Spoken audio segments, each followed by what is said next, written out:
If you guys remember some of my old videos, we discussed $155 trillion is sent per year via the cross-border market. Ripple deleted that article. We have previous XRP videos years ago going over this exact one. $424 billion per day. But I can't hold currencies in 100 countries. Well, guess what? You got XRP. What's going on, guys? Kevin Cage here with another XRP update. I've been doing videos on XRP for the past several years. If you learned anything helpful today, be sure to like and subscribe, and let's dive in.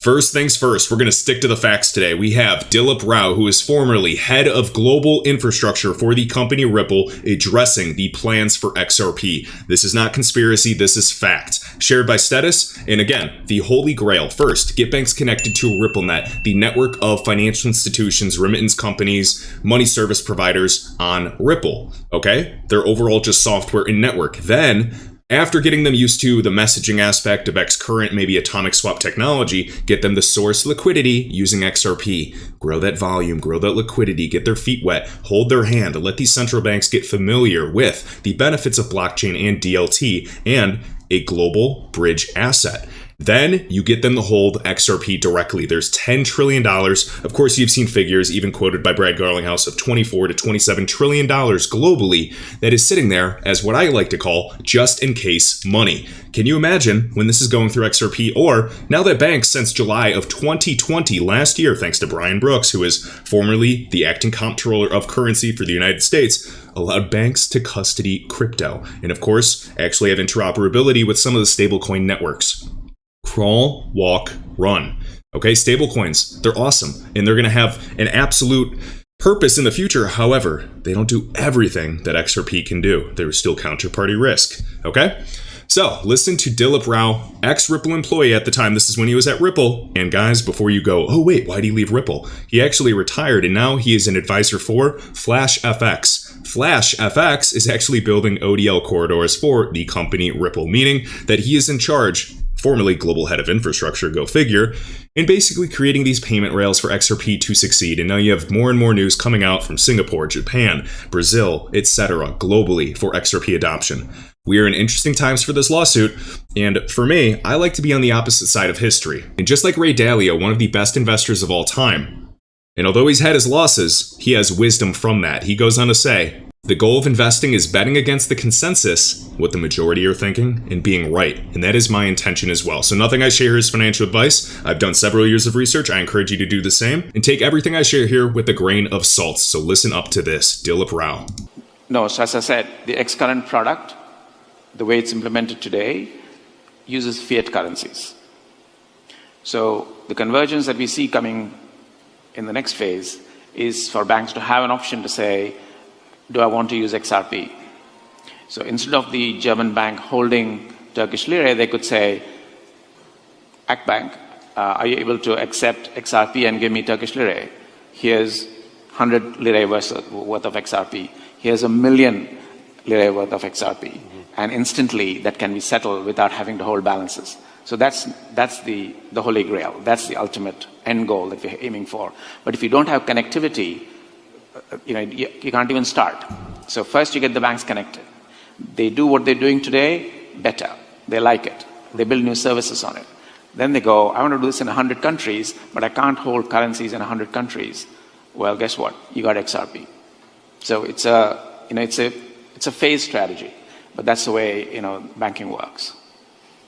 And so keep in mind, this is years ago, the plans, and already mentioning the Turkish lira and Akbank, AK Bank. I know we've discussed them many times before. This has always been the plan. And it's funny because Ripple's still holding the hands of all these central banks and regulators and slowly guiding these dinosaurs that are using 40-year-old infrastructure to understand the benefits of blockchain in terms of finance.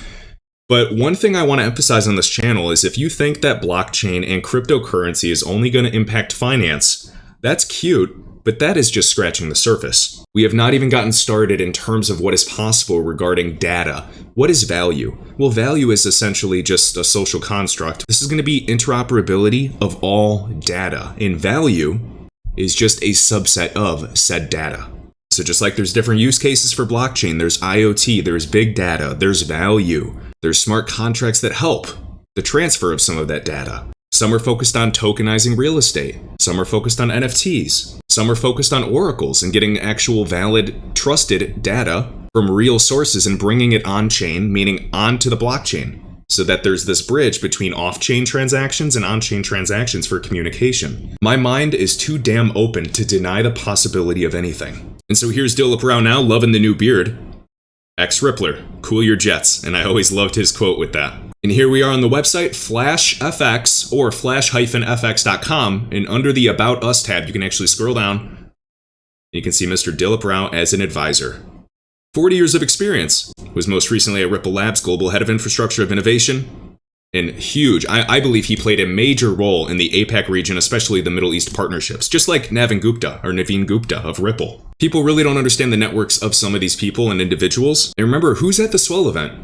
Literally the former Reserve Bank governor of the entire country of India, one of the highest populated countries, talking XRP, talking RippleNet, the entire network of all of them, talking plans for central bank digital currencies, both on the retail and wholesale side. What do you think happens? I know what I think. In the meantime, we have 1 billion USDT, 1 billion Tether that has just been minted to save the day after this recent crypto crash. And as they always say, if you can't handle a 50% or even 80% crash in crypto, which happens multiple times per year, go back to the stock market. My biggest emphasis, those that watch the 30-minute chart are nervous. Those that watch the weekly time frames are calm, meaning macro perspective, when in doubt, zoom out.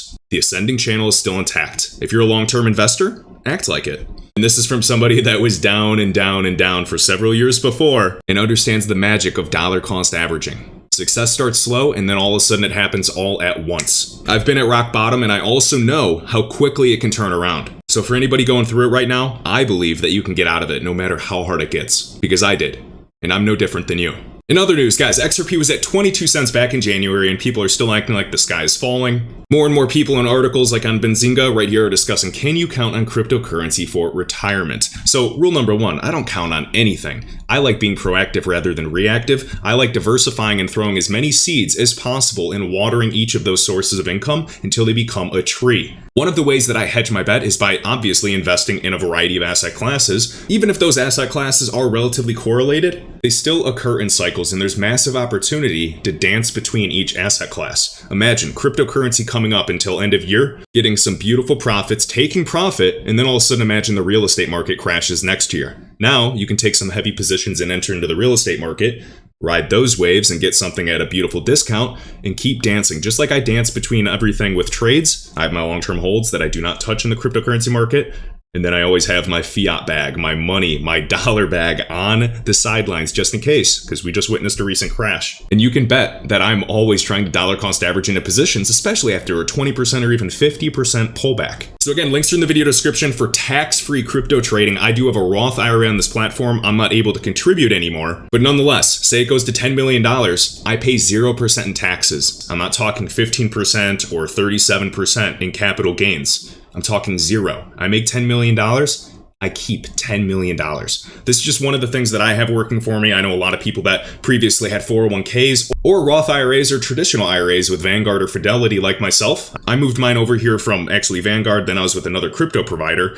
And now I'm happy I did. And the thing is, you still have to work on optimizing your buys. So I can still trade within this platform. I can sell in the US dollar, wait for a crypto crash, buy back. I know James Rule XRP loves this platform, and I'm pretty sure he went very heavy with his Coca-Cola 401k at XRP virtually at the bottom. So imagine being able to enter XRP at 20 to the 30 cents with 200k, and you're already up 5x from that level. Powerful stuff. And of course, I can always sell a few million if I want and then go back into Vanguard or Fidelity, go into an index fund and set and forget. But you just got massive wins by being proactive, leveraging the sources available to you. I also have the code available right here. Links are in the video description to get your first month free, Kevin Cage. This is not for everybody, but if you do have a Roth IRA like I did, doing nothing in the stock market at all-time highs, this could be a valid consideration. Me personally, I have long-term faith in the cryptocurrency market exceeding this current global market cap in the years ahead. If you're looking at the 4-hour chart, this isn't for you. If you have a weekly and monthly perspective, I think you're going to make a killing. Links in the top of the video description. We have all kinds of titles on Cointelegraph. Institutional exposure to altcoin products are retesting their all-time high price. This is decision time from now until end of year. More people have looked at crypto this year than ever before in history. And we're at what, 100 million users? I watched a Real Vision Finance interview showing that the cryptocurrency market is growing twice the rate, double the rate, more than double the rate than cell phones, the whole telecom boom or the telecom bubble, along with how fast the internet grew from 1990 to 2000.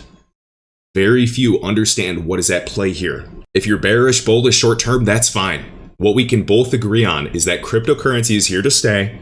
This little $2 trillion market cap is going to climb to 5 trillion, 10 trillion, and beyond long term. And if you don't think so, watch it happen. You underestimate the power of network effects in Metcalfe's law, the law of connectivity. Another thing for perspective, same thing applies for XRP or any digital asset. Do you think all the people that bought Ethereum at $100, which I did, even flinch when the market does these types of crashes? No, and I sure don't. The market is either offering me a discount or profit. And if it's not quite discounted enough, I'll wait. If it enters my buy zone, then I'll begin dollar cost averaging. But I'm not going to rush into any buys. So if the market goes up, awesome. I'm in profit. I can decide to take more profit. And if it goes down, I can decide if I want to buy more and get a heavier position and lower my dollar cost average or my average entry price. That's one way to look at it from an optimistic perspective. And I'd much rather do that than complain. Because when I'm complaining, you close all the doors. You close all the opportunities. When I'm grateful for what's coming to me in life and excited, life has a way of opening more doors up for you than ever before. Another quote from Status Guys, Brad Garlinghouse, there's more volatility risk, meaning price fluctuation, using SWIFT, the current network that sends 5 to 6 trillion per day that XRP is essentially going after. And for anybody that's new, XRP is going after way more than just the SWIFT network. Please do your own research and check out my most recent videos. But when you're transferring over SWIFT, that's over 180,000 seconds, rather than just using XRP over 3 seconds. 180,000 seconds. Whether it takes 2 to 6 days to transfer money, XRP does it in 3 seconds. Because they've done the math. In over 2 to 4 days, there's so much volatility that it's actually more volatile than using XRP. Even in today's landscape, XRP is more efficient than using the existing rails today that SWIFT uses, that were built 40 years ago. That's outdated, and so is the Howey test. Even Marjan Delatine, global head of banking at Ripple, well, where was she at before? She was at SWIFT selling SWIFT GPI's product, and she came over to Ripple. Remember, SWIFT messaging, even Xcurrent, that's just exchange of data. But with Ripple, you're actually settling the value. You are providing the finality and certainty of the payment, along with transparency and actual tracking. I love Ethereum, I love Bitcoin, but they can't do this in the way that XRP can in an efficient manner. Bitcoin store value, Ethereum king of smart contracts so far to this day with thousands of projects built on top of it. I know people complain about gas fees, but that's part of the process in any growing technology. However, my belief is that XRP is here to stay and solve massive problems for the payment space. I love Algorand, I love HBAR, I love a variety of digital assets. But I do not ignore what I know about the company Ripple and the connections and the proof of concepts for almost the past decade at this point that many people overlook because they read the first article on Google rather than doing their own research. And we'll finish up with this clip, guys, by XRP Yoda. So I know we've seen this many times before and we love this. This is a bit outdated at this point, but just to give you some perspective, the global transfer markets back in 2018. Notice, XRP's market cap at the time, 30 billion. And we're still, honestly, we're still under 100 billion today. Western Union, 80 billion. Global non-cash transactions is 577 billion. Swift's network? 5 trillion with a T. Now, friendly reminder, 1 trillion is approximately 1,000 billion. Food for thought. That's crazy.